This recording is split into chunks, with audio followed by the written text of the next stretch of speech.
दिने जड़े पुओ बापा पाखु आसी कहले, बापा मु समस्यार घेर मध्य छंदी हो जाइछि, मु जानी पारुनी समस्या मध्य कौन करी।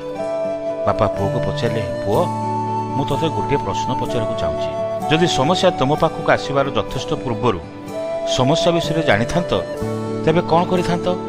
पुओ कहिला, समस्या जेते दूर को जाईपारि सेतिकी दूर को चलीजी। बापा ता उत्तर रे पुओ को किछि न कहि बाहर को नहीं गले। आकाश में उड़ुवा गोटे उत्कृष्ट पक्षी को देखाई कहले, उत्कृष्ट पक्षी झड़ वर्षा आसवा बहु पूर्वर जानीपारे जे झड़ आसब, किंतु झड़ रक्षा पाइबा पई रुचि जाए नहीं कि सुरक्षित स्थान को दौड़ी जाए नहीं, से उच्च स्थान को उड़ी जाई झड़र अपेक्षा रहे। जेतेबेले झड़ बतास धक्का दिए से ता पक्ष मेली झड़ बतास रे उड़िबा को चेष्टा करे और धीरे धीरे झड़ बतासर ऊर्ध्व को चली जाए। झड़ बतास तले रही जाए, झड़ बतासर ऊर्ध्व को चली जाए। उत्कर्ष पक्षी झड़ बतास आसवा देखी लुचे नहीं कि दौड़ी जाए नहीं, बरं झड़ बतासर ऊर्ध्व को उठी जाए। भयंकर झड़ बतास ताको किछि करि पारे नहीं।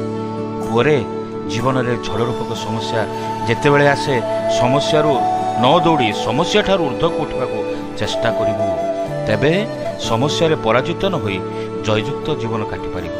हाँ, निज शक्ति समस्यार ऊर्ध्व को जावा कष्टकर हो पारे, किंतु आम मानक सृष्टिकर्ता ईश्वर जे प्रतिज्ञा करती आम सहित रहिबे, आमको समस्त समस्यारू रक्षा करिवे।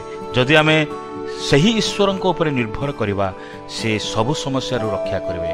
पवित्र ईश्वर बाइबल रे ए कथा कहती, परमेश्वर आम मानकर आश्रय और बड़, दुर्दशा काल रे अति निकटवर्ती सहाय। एथिपाई पृथ्वी परिवर्तित हेले हैं और पर्वतगण समुद्र मध्य विचलित हेले हैं, तहिर जलराशि गर्जन करी प्रबल हेले हैं, तहिर प्लावन रे पर्वतगण कंपित हेले हैं, आमे भय करिबा नहीं।